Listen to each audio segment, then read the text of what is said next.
Good morning everyone, my name is Christian from Two-Headed Wolf Gaming and welcome back to Path of Exile, where we found the anchor. Guess where it was? Right by the entrance. Of course, it was like, this is one of those things that happens all the time in ARPGs, where you are exploring most of the map, but you just skip a tiny bit, tiny little part, tiny little entrance, and yep, that's exactly where you should have gone. But here we are, back with our ranger, and we continue the journey towards the Temple of Lunaris first. But before we do that, we're gonna help Clarissa try to revive her husband, I think it was? Give it to me quickly. Or partner. Well, this is not a happy ending.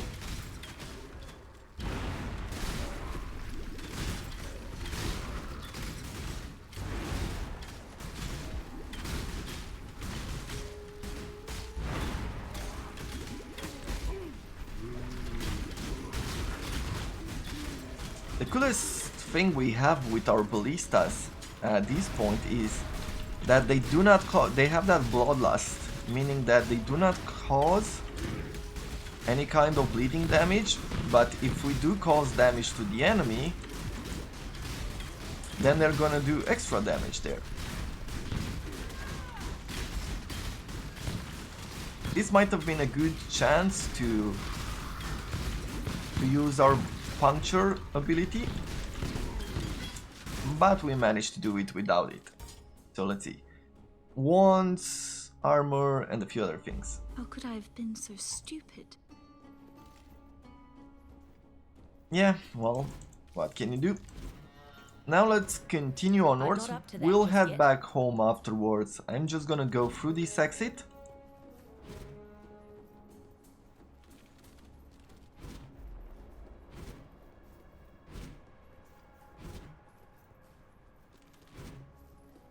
And see, let's see, how many we need? Only one more point for the bleeding.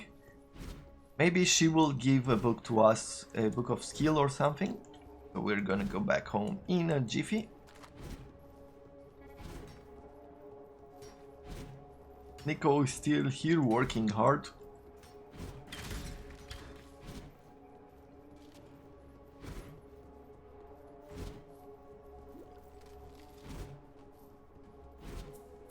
Maybe this ice damage that we're using, the hurl device, is not that useful anymore. Maybe we can look for a different kind of buff that we can apply that will help us more. Can't see why I'd want to do that here. Let's see, let's talk to Clarissa first. Yep, a passive skill point and 2 respects. Meaning that now, if we're gonna go to our split arrow, so this is it. Chance to inflict bleeding from main hand 95%. Oh, because this one increased the chance to cause bleeding. Awesome. And let's see what this does.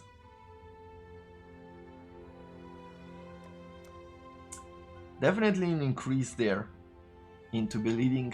That is really nice. So now what we have to do is first of all go north. Here. We're going here to Perfect Agony. Elements that deal damage are bleeding, ignited, and poisoned. So definitely it's going to be bleeding. Can't see why I'd want to do that here. Whew! Awesome. Teleport. Awesome, awesome, awesome. Let's sell what we've got here.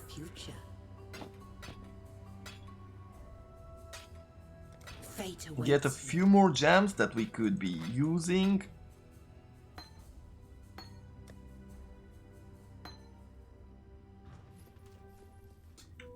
And I should really clear my inventory by going for these quests, trying to see if I can get maybe some extra items that we could use. Even though they're under level, the items will stay with us.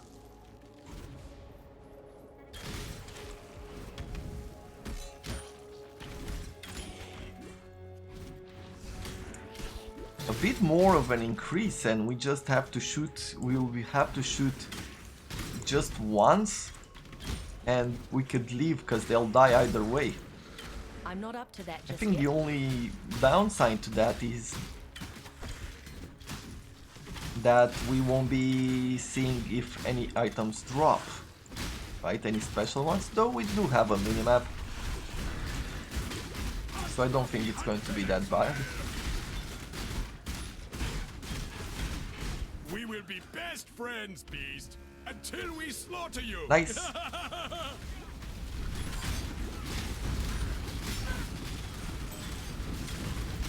We've definitely increased our damage there. That is awesome. We will be best friends, Beast, until we slaughter you. Oh, we already destroyed the boss of this area that we were looking for. We Nice. will be best friends, Beast, until we slaughter you. Yeah, it really feels like we have power now. Which is awesome. It makes me really happy to have enough damage. It's really a nice satisfaction. I feel like, maybe I don't remember it exactly, but I feel that in Diablo it's rarely that you get this type of satisfaction, where you're increasing your damage so much, or you make your combination work so well that all of a sudden it feels like you are overpowered. And all this overpowering, at least throughout the early game, is something that is only temporary. So you deal a lot of damage and you are very happy and it all goes well, and then you advance a few more levels and you are back to square one. You don't even know when your advantage just disappears. Like from melting enemies to struggling to take them out. Steel gauntlets, let's take those. Finally something for us.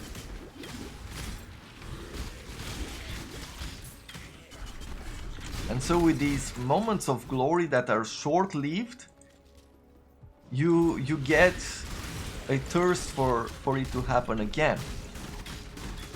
And so you progress through the game, you try to figure things out, put them together, put all that information together, and try to get that satisfaction again. And there are many ways in the end game in which you can do that. Like some skills might cost a lot of investments to bring them up to a high level. Some characters can become really tough. Some characters can become really good at dealing damage, but being quite a glass cannon, as they say. A glass cannon meaning you deal a lot of damage, but you are very fragile.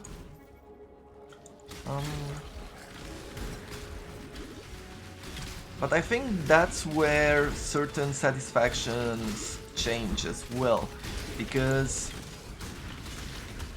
I feel we go through a phase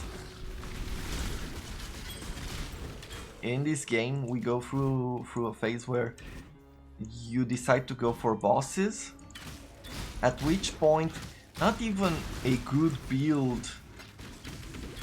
I've heard of builds actually that could probably be strong enough to kill endgame bosses pretty quickly,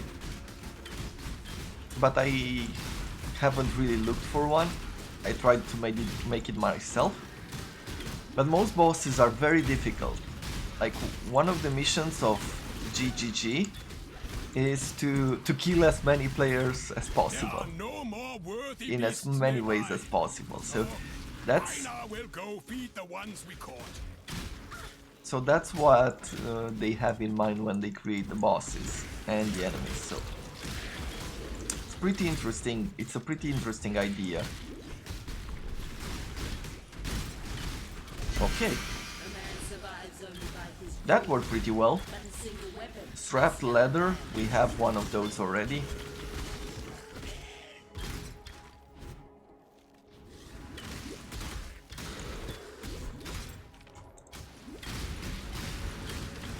But if we were in a if we weren't in a self-founding league and we were in a trading league, meaning in one where we could trade, we could sell this.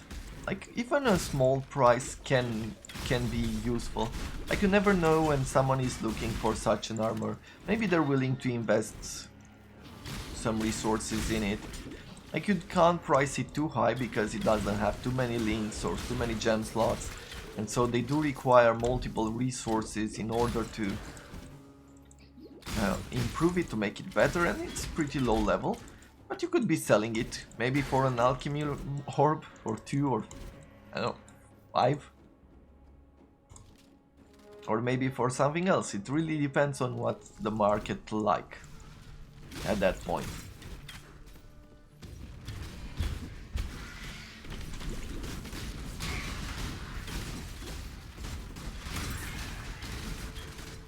Let's go back home to turn in this quest.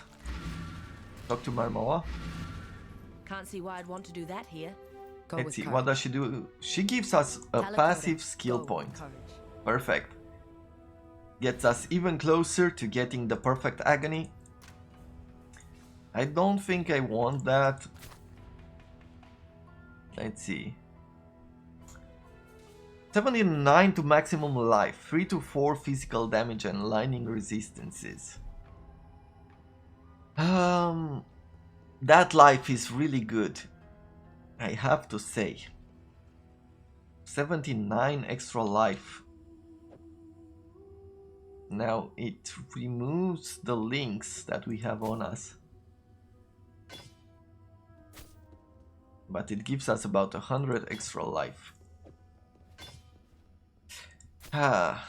Just because of the links, I guess we're not gonna use it.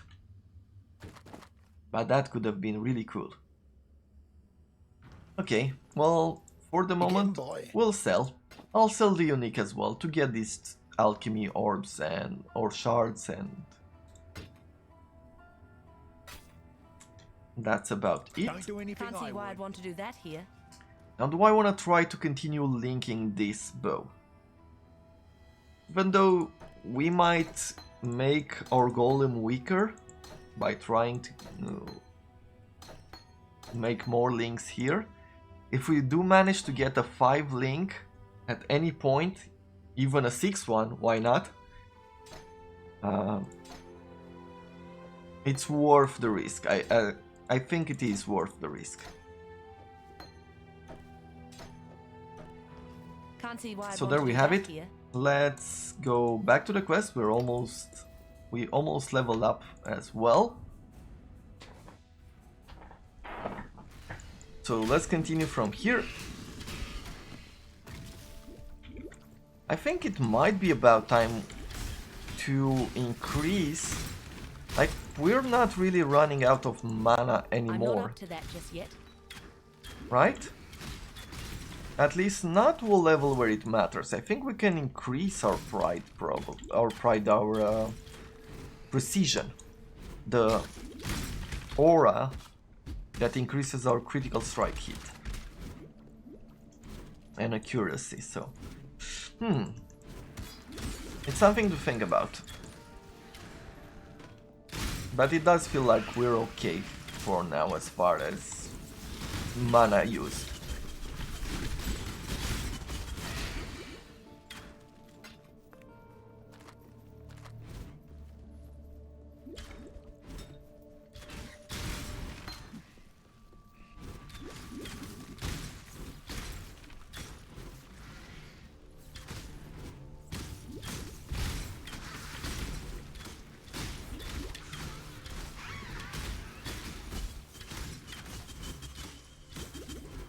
Okay, I see a new portal. Let's pick this one up.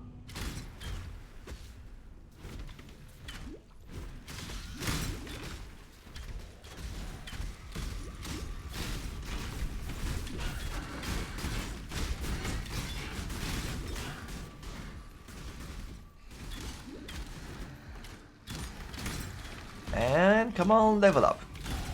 Level up. Nice. 2 more or 1 more level. Poor corrupted creature.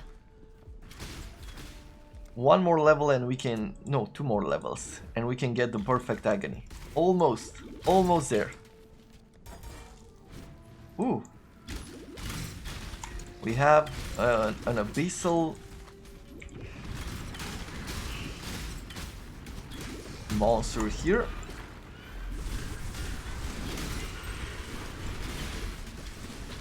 Let's bring out a blade vortex. That is awesome. Ooh, we got hit really bad there. Should have paid more attention. Now you can imagine that if you play like I just did in hardcore, I would have lost this character many times over. But even with that, you learn to create tankier characters, those that survive more, you take less risks, you pay more attention. You learn to teleport out when danger becomes too difficult to take.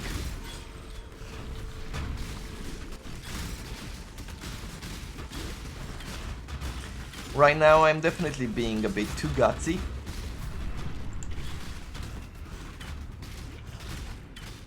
But I do like playing very risky, especially since I know I'm not gonna lose my character. Early on, this is okay. Later on, not as fun, as you do lose plenty of experience. Okay.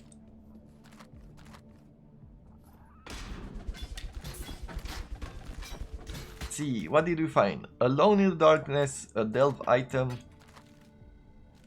Searching eye jewel, which could be useful.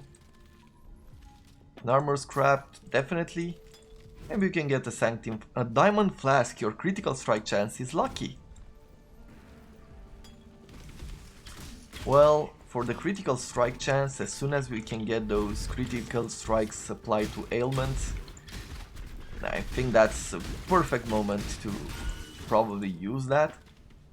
A Decover bow, it's 4 linked. I don't want a 4 link anymore, I want something that's even better. But let's check it out, let's just identify it.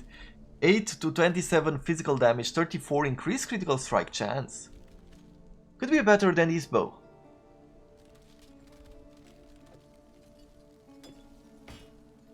Let's see, can I give it...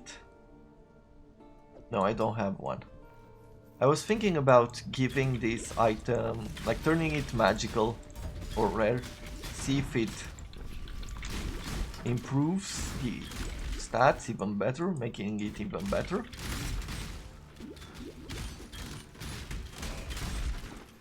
I'm not up to that just yet.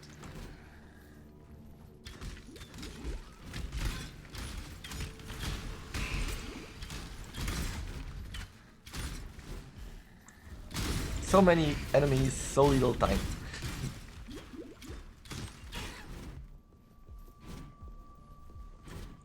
And here we have the Solaris Temple. Beautiful statues, red carpets, everything you'd ever want. And fire monsters. I'm not sure you'd want that actually.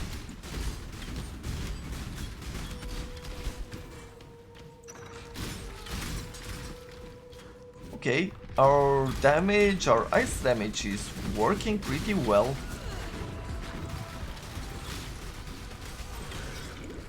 A mausoleum map. That is for the future.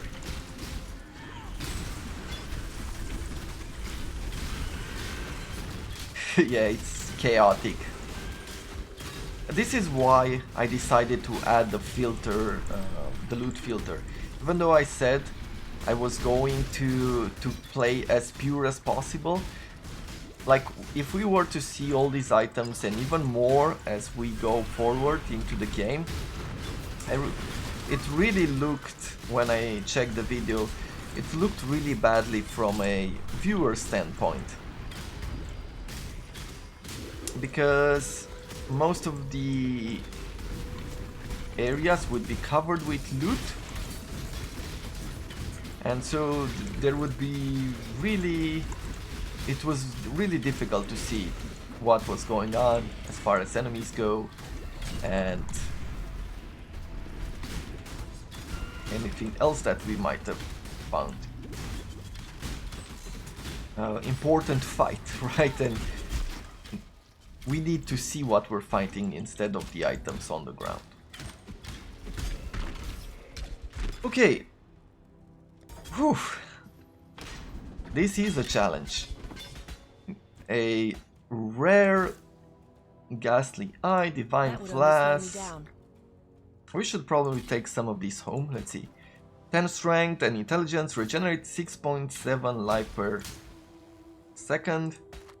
26 mana, regenerate 1.9 mana per second. 10 chains to avoid being poisoned. Minion increase attack and cast speed. Okay.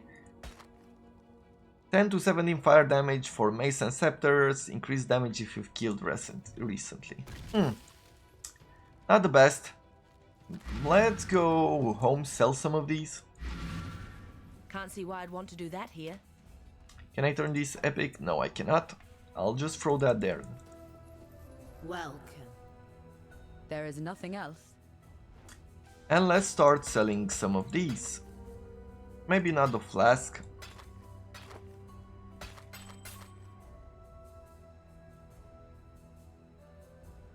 But we'll leave the rest Don't do like anything so. I would. And then we're just gonna throw things in. Definitely need to make space here.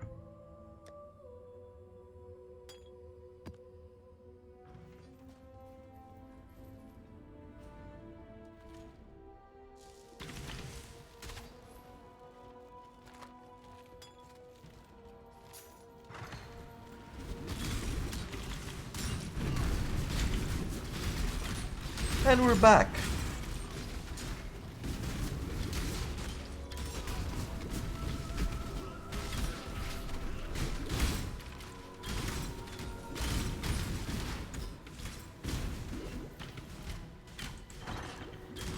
Now I am thinking at this point whether it is I'm not not up to that just yet.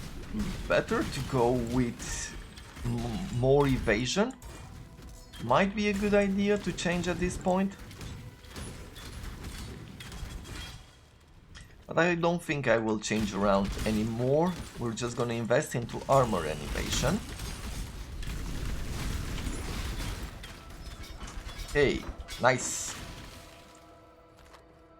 But nothing useful.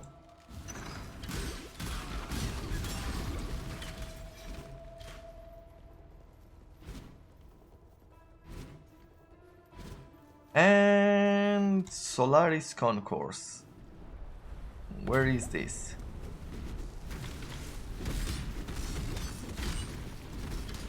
Somewhere in the middle.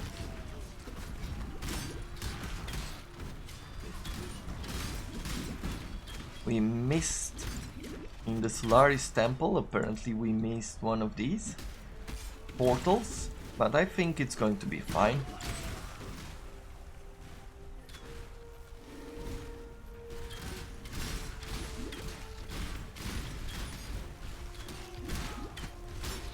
Let's take care of these magic enemies, because they do provide us with quite a bit of experience.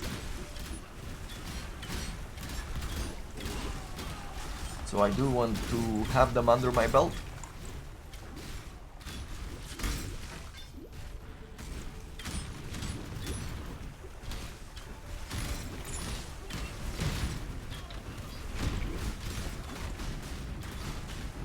Sun's Herald. Regulus. Okay. Good for you. Fleet Arrow level up.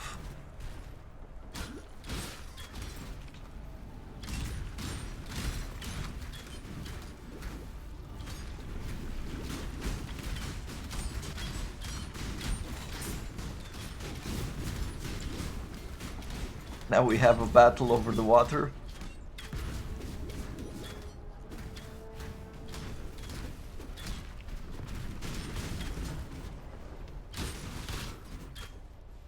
Okay, so far so good. Another strong box here. Ooh, ooh. We froze and exploded there. It was pretty dangerous. But fortunately we escaped. Let's take this armor scrap.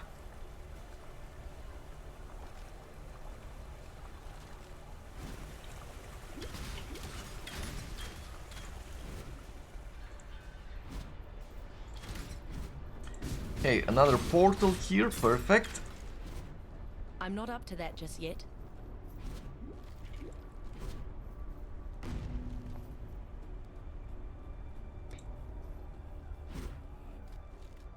Let's see, we need to... Oh no, we need to go back. We need to travel to the Solaris Temple. We need something from the Solaris Temple first. I went a bit too far.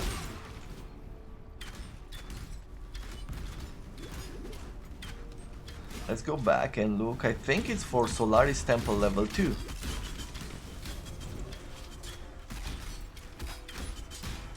Felt like I didn't take the right way. So let's go back.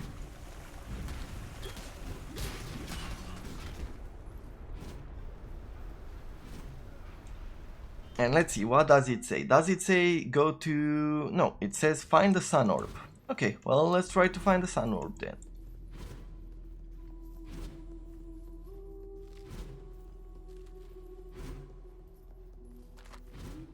This leads up to a very epic battle. Really cool. I find some of the boss designs in this game pretty fun. Like amazing looking, kind of unique in a sense.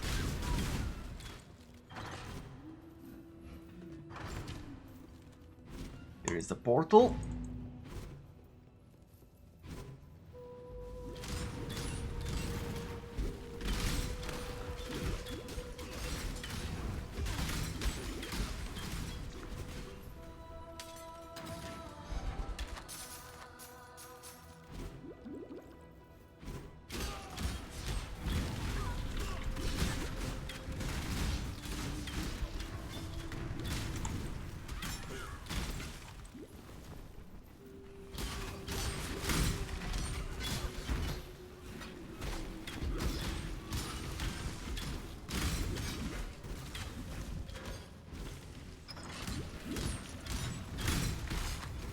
These bursts of experience whenever you kill multiple mobs and you see that bar filling up, it's very fun. Very satisfying, especially when it happens so quickly. Yep, I think this is where we have to go, to level 2. For the... Yep, it didn't change, still find the sun orb. So I guess for this episode, this is what we'll do. We'll just find the sun orb. And then we'll put a break in it.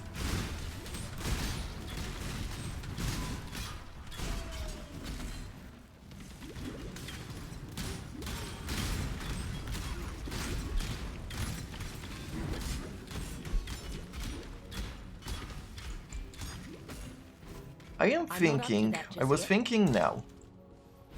In what way could we make, because I am throwing this poacher's mark, right, which reduces the enemy physical resistances, right?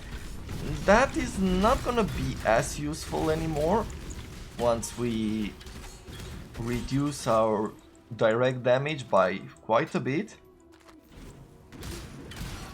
And I was thinking, like, what could we add? We should be looking for a skill that reduces or exposes the enemy to more ailments. Like, what would that skill be? Now I have no idea right now. Don't know if there is such a skill. But as far as this game is concerned, as you could see, there's a skill for everything. Like, combinations could be endless. And so we might have to look into ways to make our enemies less resistant to our bleeding.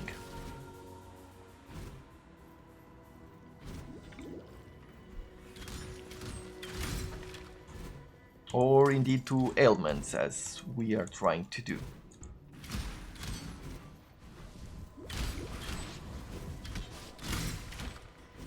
And if you do have any thoughts, if for some random reason you are someone who does play Path of Exile and you are following this intro series and you have an idea of how to scale it up and make it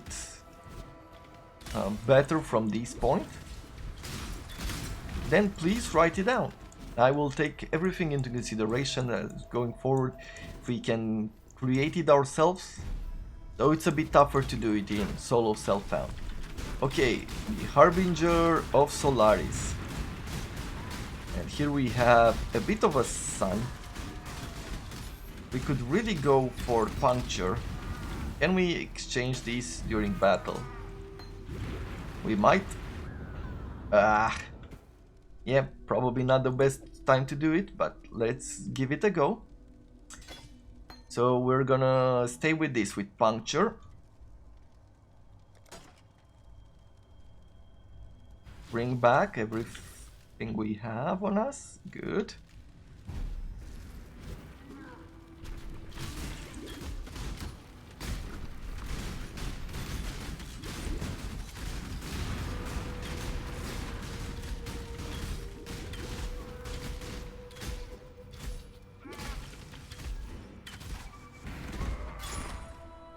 Okay, not that big of a difference as I expected, though the damage is definitely a lot higher. Maybe it's just the impression that I got there. Ooh, that's what we could do.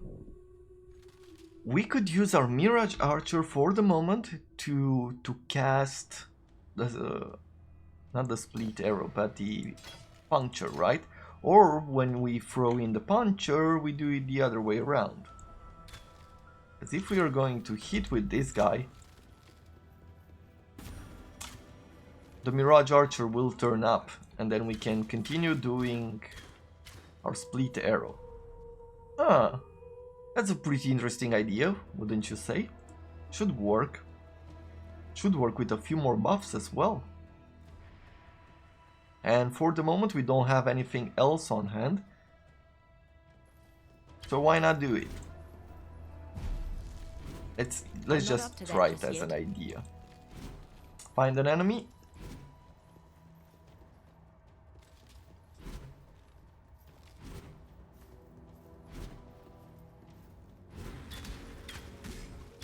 Right, and then he shoots. Yeah, probably not the best. Or maybe we could make... like, give the puncture archer... Yeah, I don't know how it's going to turn out. We'll have to think for the future, but this is it for the moment. I will see you in the next episode when we head out towards the left and look for the Temple of Lunaris. That is it for the moment. I hope you have enjoyed it, and I look forward to seeing you in the next episode of Path of Exile. Have a wonderful day!